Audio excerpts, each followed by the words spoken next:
This is Joseph Padoe's Apostolical Miracle Revival, bringing you the message of peace, joy, and salvation. Jesus Christ the same yesterday, today, and forever. Father, I pray for all those who are listening to this cassette. Righteous Father, let your Holy Spirit come upon each and every one of them. Lord, I ask you that you will help them, save them, deliver them from sickness, disease, and Satan. Let them know the joy of your salvation. Oh Father, open their understanding that they may be able to understand your word. Bless them, Jesus. Blessing of Father, Son, and Holy Spirit be upon each and every one of you. In Jesus' name, amen.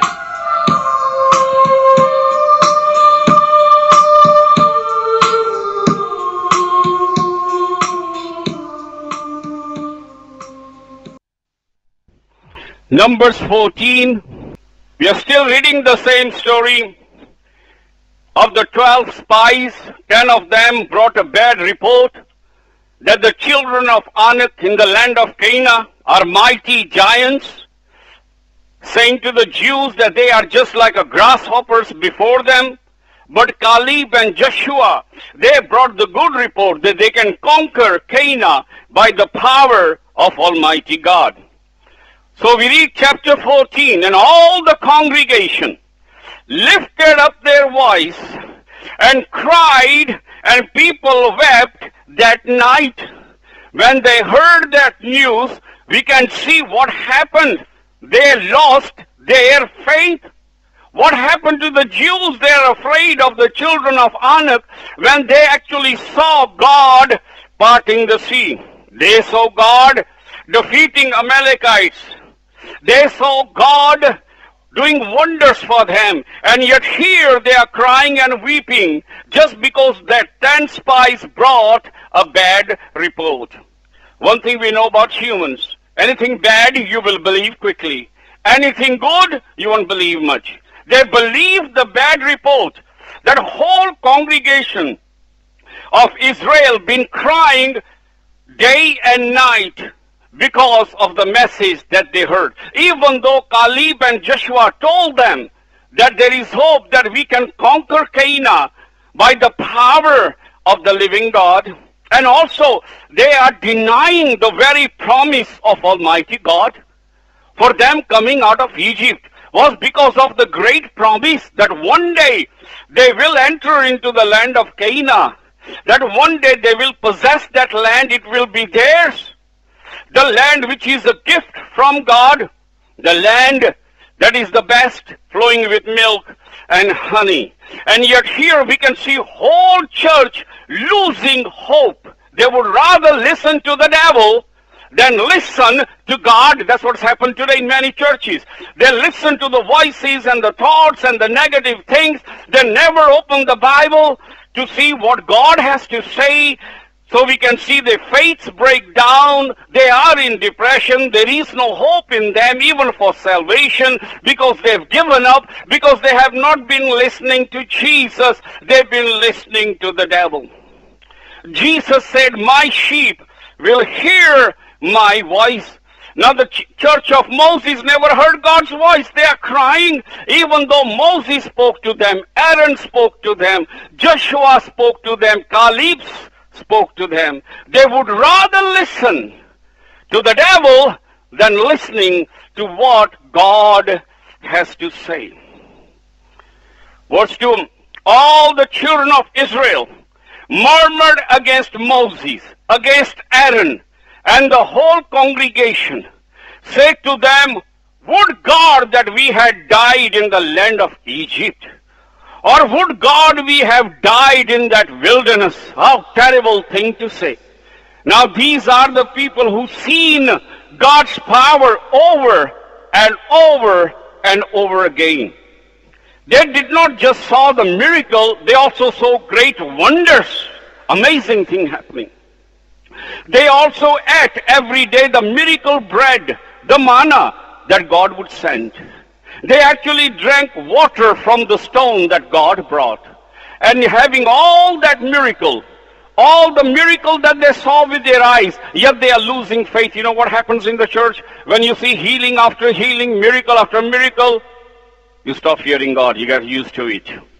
You get used to it. That's what happened with them. They got used to God doing wonders and miracles, and they lost their faith.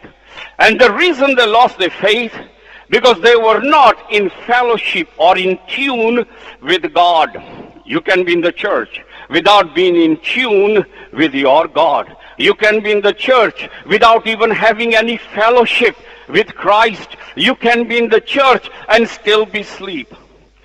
Remember when Jesus gave the parable of the 10 virgins. That is not just the parable, my friend. That is a great prophecy. What Christ is giving, that what's going to happen in the latter days. We see in the good and the or foolish and the wise virgin, they were doing what? They were sleeping. They were sleeping, and suddenly there was a shout, "He's coming, he's coming!" And they got up, but some were ready and some weren't. And that's what God said, in the latter days the church will sleep. Spiritually, they will become lazy. Spiritually, they will sleep. And now there is a voice saying to us, bridegroom is coming. The preachers everywhere saying, Christ is coming, Christ is coming. But how many are going to wake up? How many are going to wake up? Because the church is spiritually asleep. The world has taken over them. The pleasures have taken over them. The family life, whatever it is, taken over them. They got no time left for Christ. They know Jesus. They pray to Christ, but they are not in tune with Christ. This is the church of Moses. They are in the church. They experience miracle. They see miracle, but they are not in fellowship with the living God. They are not in prayer. They are not in communion with God. If they had been in communion with God, they would have had faith in Him. Because one thing happens when you are in communion with God, your faith will increase. You will have faith because you are having fellowship with the Creator. And we can see in whole church, there are only 4 people who are people of faith out of whole church. And the same today. There might be millions going to church, but out of those millions, how many are in real fellowship with Jesus Christ? And those 4 people were Moses, Aaron, Joshua, and Caleb. They were the only 4. And rest of the church is listening. They're coming to the church, but they're listening to the devil. They are eating the miracle bread, but they're listening to the devil. They are seeing God doing wonders, but they're listening to the devil. How many people in the church, they come to church, but who do you really listen? Do you listen to what God has said, or do you listen to your thoughts, to your mind, and what other people say, and what the devil is saying? Those 10 spies that brought the bad report, they were influenced by Satan, not from God. And yet the crowd, whole church, would rather listen to the devil and forget all the things that God has ever done, even denying the very promise of God. And you know how sinful is that? That if you doubt God, doubt His promise, time comes, my friend, that you will lose your salvation. That's exactly what happened here. And look how bad things they are saying to God. And they say to Moses, would God, we would have rather be in Egypt and die. Is God that bad? They wish death. They say, we'd rather be dead in Egypt than coming here. How do you think God felt after He'd done all that? Then He said, we wish we die in the wilderness. They are in danger. You know why? God is going to give them that request. They are going to die in the wilderness. So better careful what comes out of your mouth. Because one day God will do it. And He did with that church. Oh, we wish we die in this jungle. And God says, I'm going to give you that wish. You're going to die in this jungle. Let's read verse 2 again. And all the children of Israel murmured against Moses and against Aaron. And the whole congregation said to them, would God that we had died in the land of Egypt. How bad it is. In other words, saying, God, I would rather be in the world than to know you. I regret knowing you, Christ. when things get hard. You know how bad that is? Because that's what they said. And then what if they further up? They says, or would God, they're taking God's name, they want to die. Or would God we have died in this jungle? How terrible thing it is. And God is going to listen to their prayer, and He's going to answer the prayer. They are going to die in that jungle, as they said. Verse 3. And wherefore hath the Lord brought us unto this land to fall by the sword, that our wives, our children should be a prey? Were it not better for us to return into Egypt? Now they're calling God a deceiver and the murderer. He says, God, you brought us here to die. Did He? Is God a murderer? That's what they're saying to God. You brought us to be murdered, slaughtered here. How could they say that when He saved them from the Egyptians? How could they say when God drowned the armies of Egypt and saved them? How could they say when all the battles that they fought along the way, God gave them the victory? And here they're calling God a murderer. Oh God, you brought us here to be killed. You know how much bad it is to say to God, you brought me to destroy me. When Bible says God doesn't, He come to save you, not to destroy you. Verse 4, look at the rebellion of the church. Look what happened when you start listening to the devil. You will depart from God. You will go away from God, and you will go into the world if you stop listening to what God has to say. Verse 4, and they said one to another, let us make a captain, let us return unto Egypt. That's it. They said, we don't want to follow you, Moses. We don't want to follow you, Aaron. We're going to make our own captains. We are going back. That's exactly what happens when you listen to the devil. You will go back. You will go back.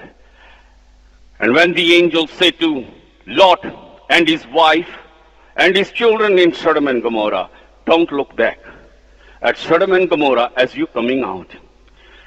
But his wife would rather listen to the devil, her voices, her thoughts, than to listen to God.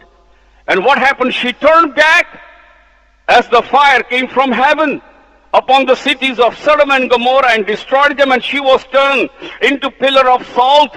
And that's why Jesus said only one word to His disciples. He said, remember Lot's wife. Don't look back.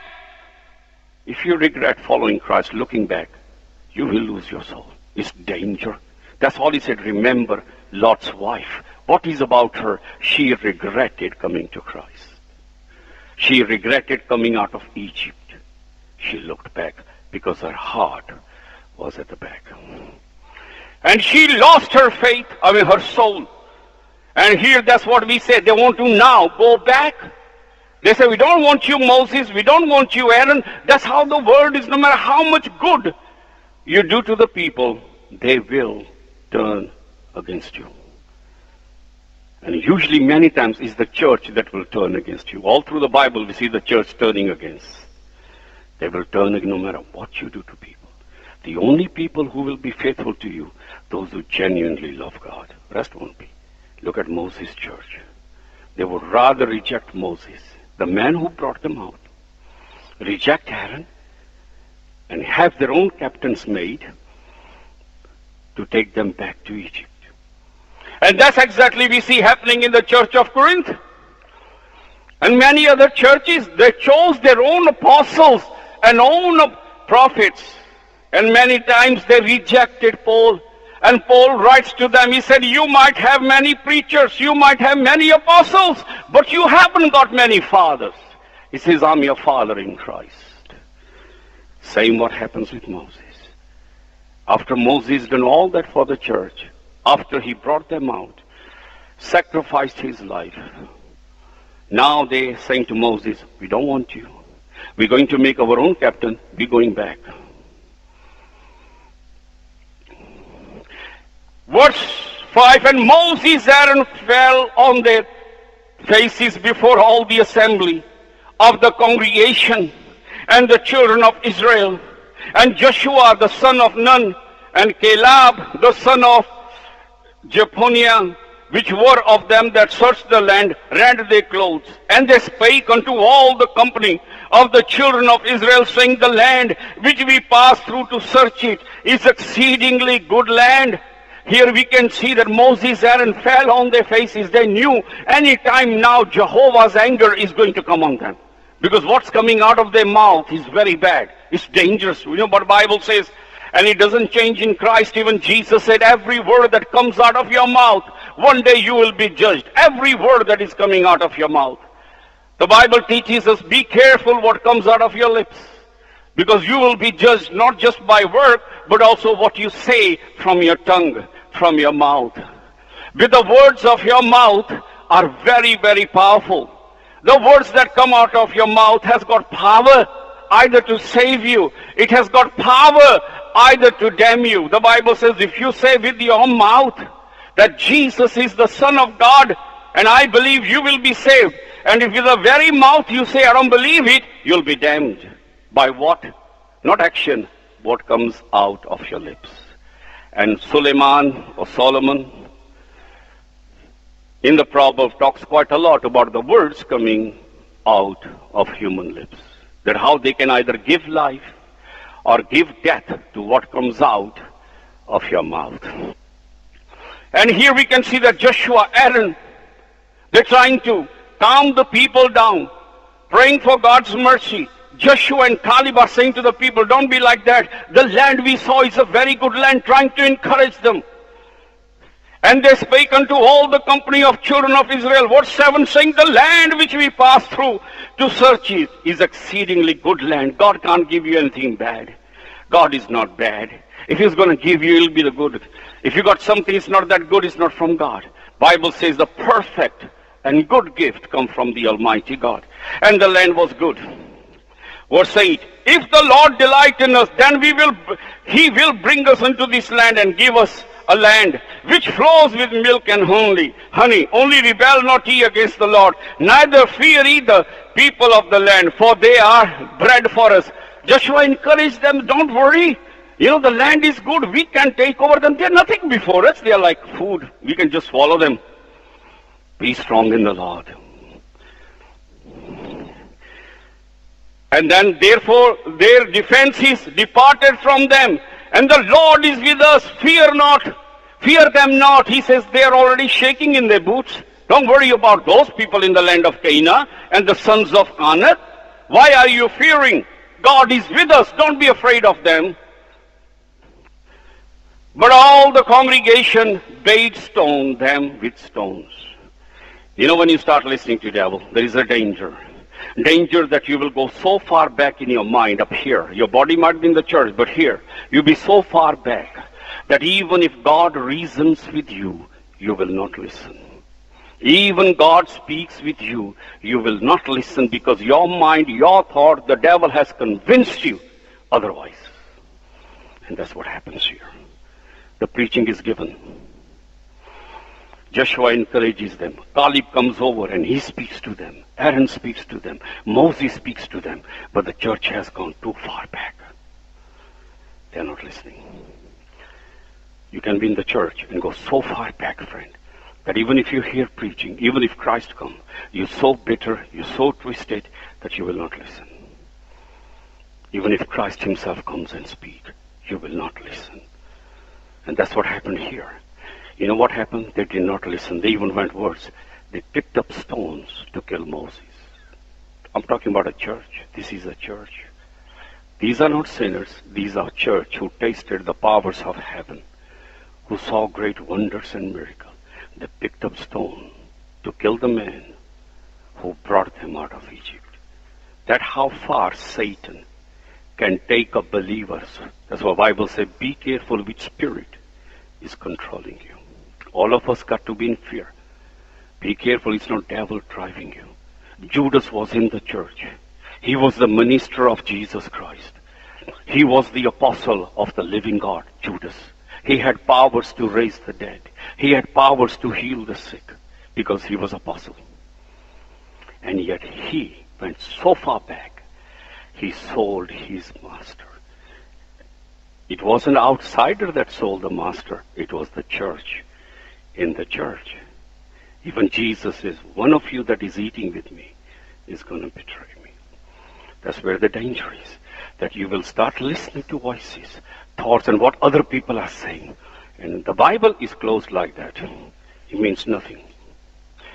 Day and night you meditate on the voices, the thoughts, what others are saying, and not what God is saying. You're in such a danger that you will lose your soul. And instead of being a friend of Christ, you will now be the enemy of Christ.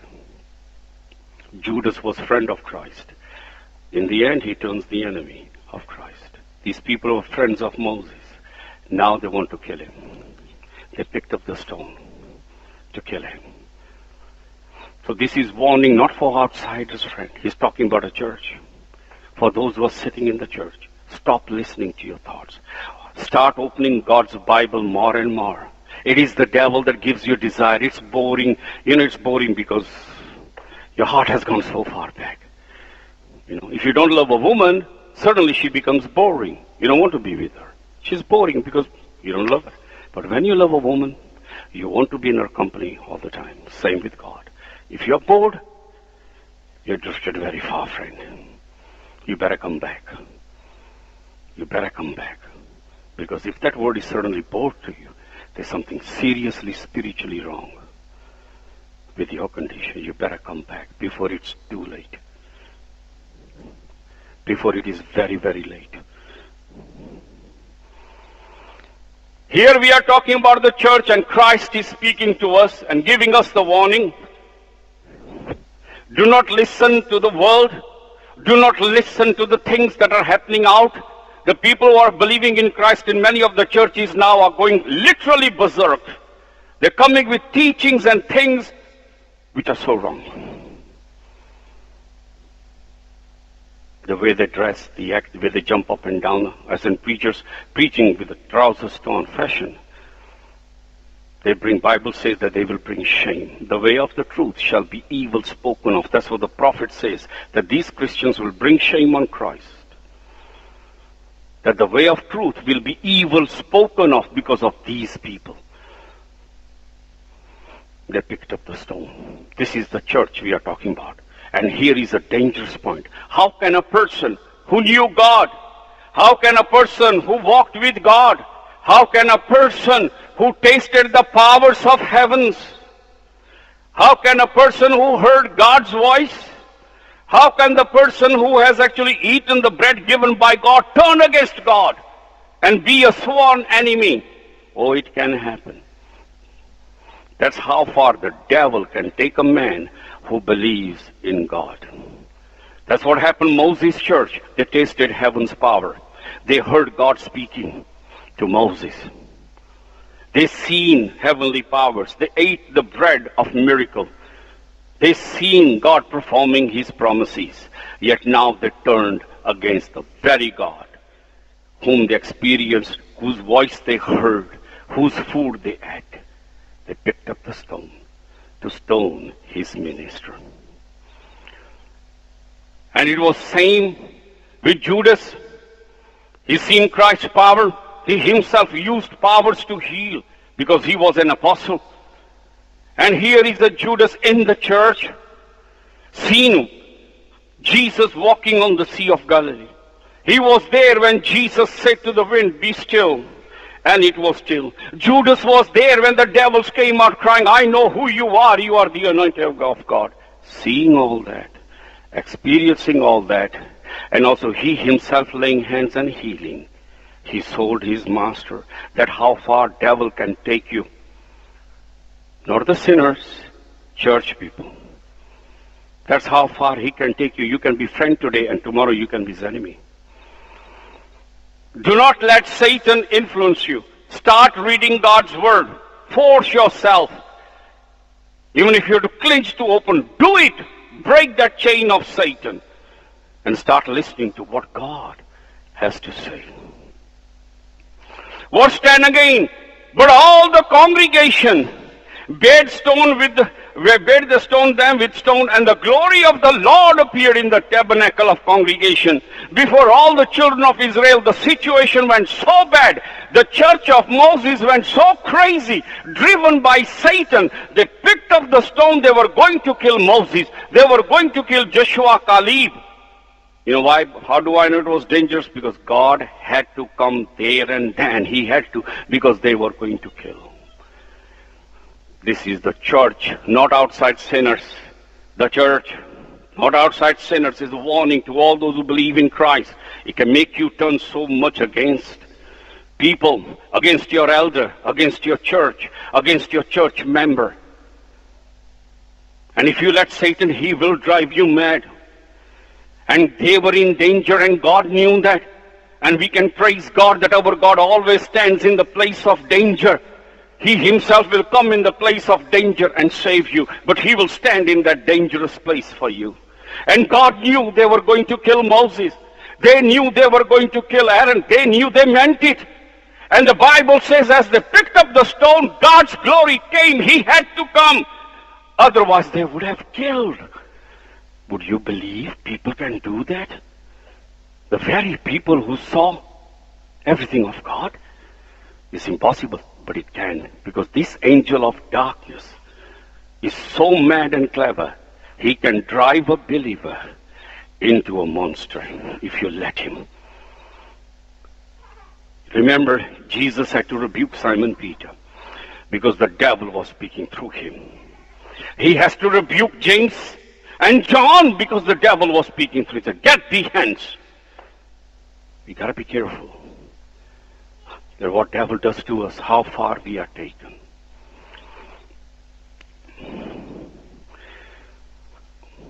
Okay, verse 11. The Lord said to Moses, how long will these people provoke me? How long will it be where they believe me? For all the signs which are showed among them, when will they believe me? I showed all the signs, all the wonders, yet they're full of unbelief and doubt. God said, I've done so much, and they still ain't changing. They are not changing. They are not changing.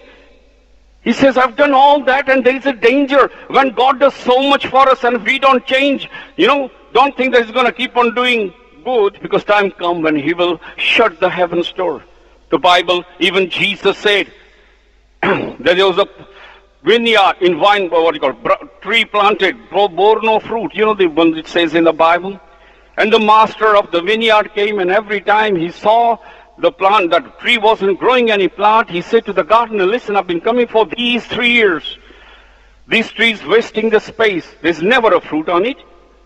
Chop it. And yet the gardener says, no, let me dig around it. Let me put fertilization. Take care. If it doesn't still bring, then chop it. And that's a danger. That if God speaks and He works around us and we still are not changing, He will say, chop it. He'll move away. Verse 12, I will smite them with a pestilence. God is angry, so I'm going to curse them. I'm going to curse them with diseases, pestilence. And disinherit them. They're going to lose heaven. Disinherit them. The inheritance I'm going to give them, the land of Canaan was their inheritance. They're going to lose it. Here God says you will lose salvation. It doesn't matter how many tongues you speak, or if you got the whole, it doesn't matter. If you're not in Christ, He will disinherit you. Moses said to the Lord, then the Egyptians shall hear it, for thou brought up the people in thy might from among them, and they will tell it to the inhabitant of the land, for they have heard that the Lord are among these people, that you, Lord, are seen face to face, and that thy cloud standeth over them, that thou goest before them by daytime in a pillar and cloud, and pillar of fire by night. Now if thou wilt kill all the people as one man, then the nations which have heard the fame of thee will speak, saying, because the Lord was not able to bring these people up into the land which He swore unto them, therefore He has slain them in the wilderness. Look at Moses. He's the mediator. That's why the Bible says that Moses speaks about the prophet like him. He's a great mediator. God is angry. He's in His wrath. God is about to kill all the people. He's about to smite them, about to curse them. And suddenly Moses said, no, God, don't do it. Because if you destroy all, then the countries that heard your fame will mock your name. Because countries know how you lead your people, day by cloud and night by the fire. The great wonders, miracles you've done, the nations have heard it. And if you kill these people here, then the people will say that their God was unable to take them to the land. He killed them along the way. And here Moses turns God's anger away from killing and destroying all of them. And that is Jesus. He said, there will be a prophet like unto me.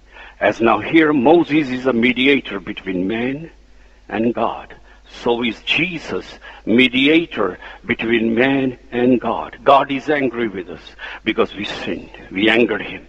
But it is Jesus who stands in the middle and turns God's anger away from us because we believed on him.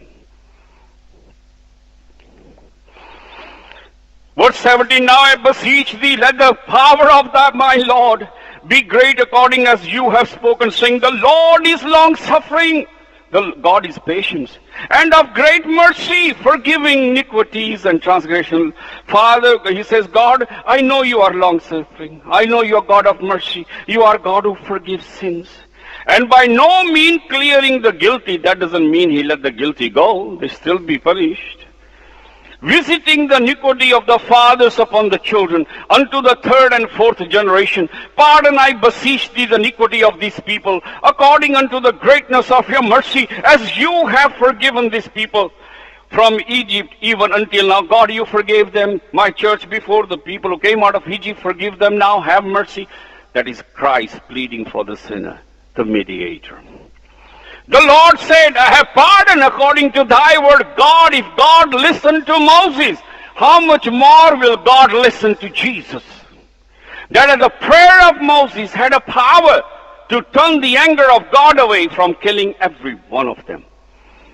How much more the power of Christ is. How much more would Jehovah listen to the Son when he pleads in our behalf? The Bible calls Jesus our solicitor. He fights our case because we believe on him. 21, but as truly as I live, all the earth shall be filled with the glory of the Lord. Is again a great prophecy. It's not just talking about Israel. God says that whole earth, whole world is going to be filled with the glory of God. And that's not just when Jesus comes and rule, it's also now. That the gospel of Jesus is preached all around the world, that every tongue, language, people, races are calling on Jesus Christ. That we can see even now that the glory of God through preaching has filled the whole earth. And one will be literally filled when Messiah rules from one corner of the earth to other. What shall I do? Because all these men which have seen my glory, my miracles which I did in Egypt in the wilderness, have tempted me now. These 10 times, look how much patient God is. 10 times they've been tempting him, and have not hearkened to my voice. Surely they shall not see the land which I swear unto their fathers, neither shall any of them that provoke me see it. You see, there is a limitation. You can only push God so far. He says 10 times, Moses, 10 times they tempted me on the way. 10 times. Not now. They are not going to see that land that I am going to give to the children of Israel. They are not going to enter into that land. The Bible says they lost that because of their unbelief.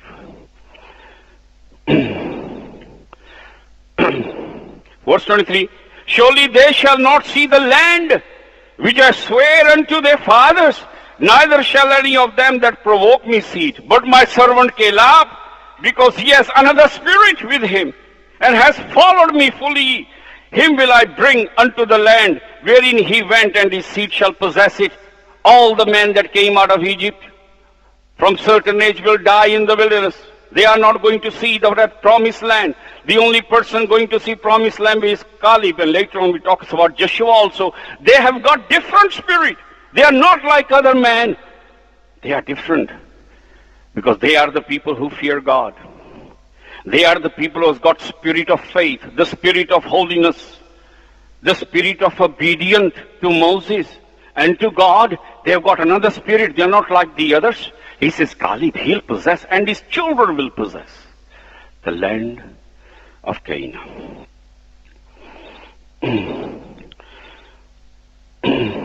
25. Now the Amalekites and the Canaanites dwelt in the valley. Tomorrow turn you, get you into the wilderness by the way of the Red Sea. And the Lord spake unto Moses and unto Aaron, saying, How long shall I bear with this evil congregation, which murmur against me? I have heard the murmuring of the children of Israel, which they murmured against me. Say unto them, As truly as I live, says the Lord, as you have spoken in my ears, so will I do unto you. So tell the children of Israel, their prayers are answered. Their prayers are answered. What did they say? We wish to God that we die in this jungle. He said, go and tell them their prayer are answered. 29. Your carcasses shall fall in this wilderness, and all that are number of you according to your whole number, from 20 years old upward, which have murmured against me. All you going to die. All you that came out of Egypt, you're not going to make to heaven. You're not going to make to the land of Canaan. That represents heaven. From the age of 20 upward. Under the age of 20, they're going to make it. But from the age of 20, the grown-ups, they have murmured and spoken against me. None of them is going to make to the land of Canaan. The skeletons will lie in that jungle. They're going to die there. It's your children will inherit the land, but not you. The prayer answer. Why? They are the one who prayed. Well, God answers prayers. Doesn't he? Well, they prayed to God, we die here. They say, okay, tell them, I am going to answer their prayer. You're going to die in this jungle. You see, God, if they had not rebelled, God could have taken the children of Israel from Egypt to Israel in matter of weeks and months. It's not that far distant. The only reason the Bible says why God purposely let them wander round and round in circle for 40 years because of their sins.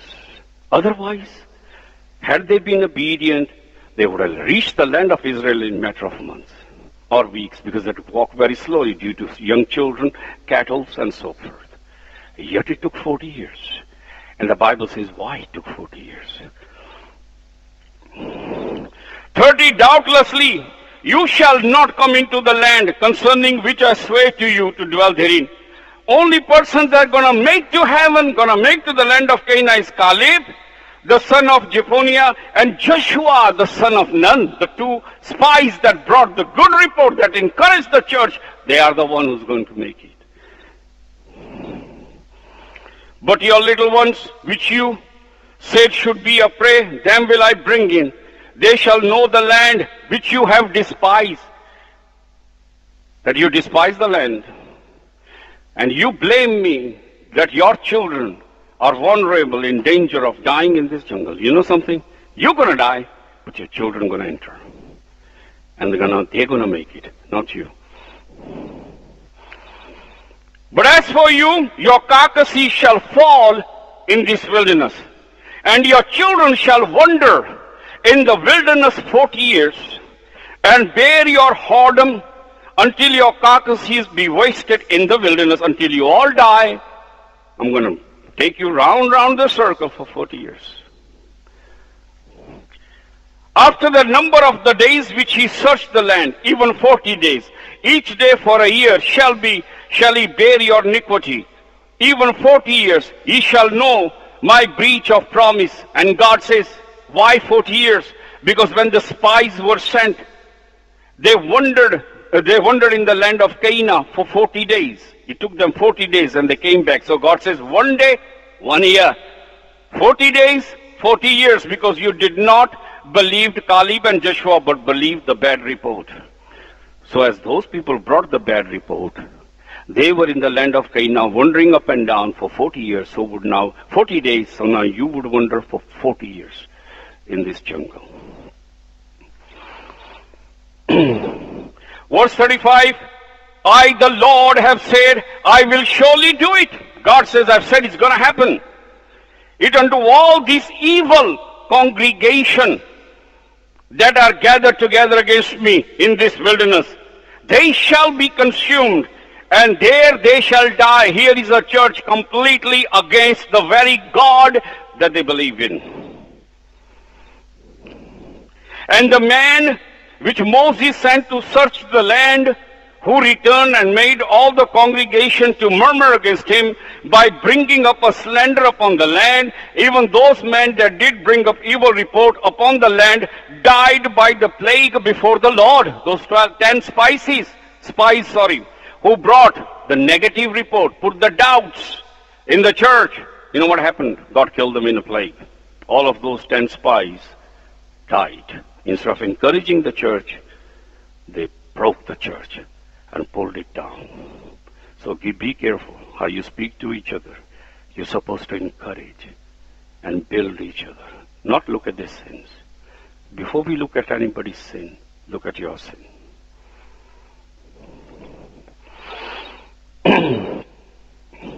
38, and Joshua the son of Nun and Caleb the son of Jephunneh, which were of the men that went to search the land, lived still. Only 2 spies out of the 12 survived, Joshua and Caleb. And the 10 are killed by the power of God. He sent plague, disease on them, and they died. And those was plague or disease was sent by God. 38, and Joshua the son of Nun and Caleb the son of Jephunneh, which were of the men that went to search the land, lived still. And Moses told these sayings unto all the children of Israel, and people mourned greatly. And they rose up early in the morning, got them up on the top of the mountain, saying, Lo, we be here, and we'll go up unto the place which the Lord has promised, for we have sinned. Moses said, Wherefore now will ye transgress the commandment of the Lord? But it shall not prosper. Go not up, for the Lord is not among you, and that ye be not smitten with your enemies. God's curse came, anger came, the church trembled, and they said to Moses, that's it, I'm going to really get serious with God. Don't rush, because you'll fall quick. What happened? They says, okay, we're going to go out right now and fight the Amalekite. And Moses says, don't be silly. God is not with you. You sinned yet. You're going to lose it. Just stay where you are. Make yourself right first. Stay where you are. God is not with you. And you are not going to prosper. 23. Again, we can see rebelliousness.